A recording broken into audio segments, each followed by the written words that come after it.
plan that he has to come in through flesh, to deal with flesh, to turn the flesh into the divine. Because if Jesus was to come in his holiness, in his supreme being, in his majesty, in his glorified state, in a womb of a woman, she would explode. So now he has to put on a skin suit. Okay, watch this.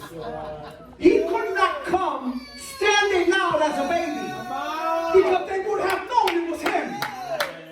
So King Herod says, he didn't know. So he says, kill all the babies. Because he heard of the prophetic word that there was a king coming, that there was a savior coming. And he was like, I don't know who he could not tell who he was and where he was coming from. So he gives an order to kill all the babies and try to get lucky. But Jesus came as a baby from a woman. And then it was crazy because he wasn't born in a palace, because they would have known he came also that he's there. He didn't come through the rich. Oh, it has to be that one. No, he was born in a manger. And I was thinking about that. Why would he be born in a manger? Why would he be born in a place that was designated for animals? Could it be that's why he was called the Lamb? He can hide anywhere because everything was created by him and for him. So now he's there, right? And he puts on this skin suit, born in a manger, right? And he comes and the Bible says that he grows up and he grew in wisdom and in stature. He blended in. And you know what? He blended in so good, he went to school. And he went to the synagogues. And he studied just like they studied. And he conversated with them and asked them questions. And they would go back and, wow, this one asks great questions. And he says great things. And they understood that he was different. They just didn't know exactly who he was. How many understanding that? So he blends in. So I'm going to get to my point right now. I'm just giving you, this is like a big intro to get to where I want to get to. So now Jesus is grown. And now, you go to Matthew 14, right? And this is where I want to come now. This is where we're going to come. Matthew 14, it says that Jesus, right? This is where John the Baptist gets beheaded. So now he's out of the way, right? But then it says that there was a crowd, and they were following Jesus for 3 days.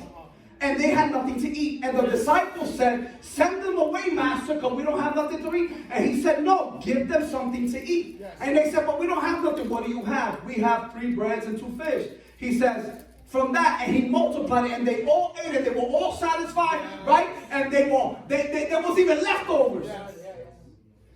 Then the scene changes. You ready? Jesus separates and sends his disciples on the boat. He says, go to the other side. And he goes to the mountain to talk to Dad. Yes. My wife says, it's coming. He goes to talk to Dad. And the Bible says, and later on in the day, or in the evening, a storm came. Y'all not getting it. It's coming. The storm came. And he says, and Jesus walked on the lake. And when they were looking, they were afraid. Jesus. Watch this. They were afraid. They were like, is that a phantom? They were afraid. Now watch this. The disciple knew the Jesus that fed them. Right.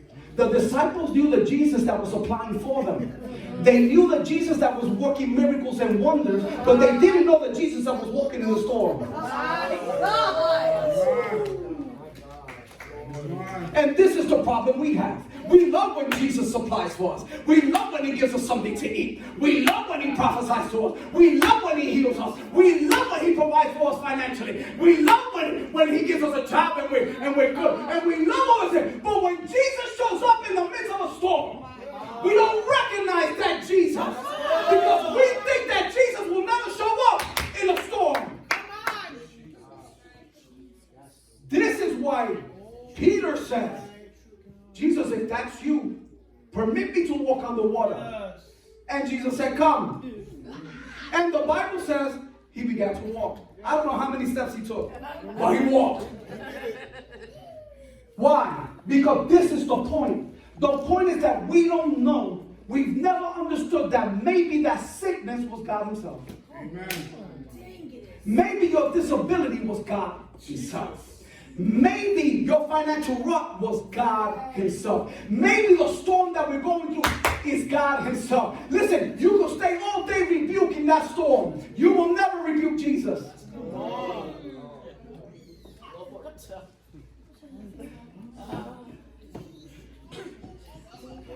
They recognized him in the feeding. But when he was in the lake, none of them recognized that it was him. Is that him? And they were scared. Maybe the storm you're going through is Jesus. And he wants you to recognize that it's him. But you're so afraid that you haven't said, Lord, if it's you, permit me to continue walking to you. Yes, Lord. Jesus. I'll give you a minute to think that one through. Jesus. We love when Jesus comes through. We love when Jesus supplies. We love when Jesus blesses. We love to have an abundance. But we don't love when he shows up in the midst of the storm. But then after the skin suit, and after he dies and he resurrects, he now has a new identity living in you. His greatest disguise is you.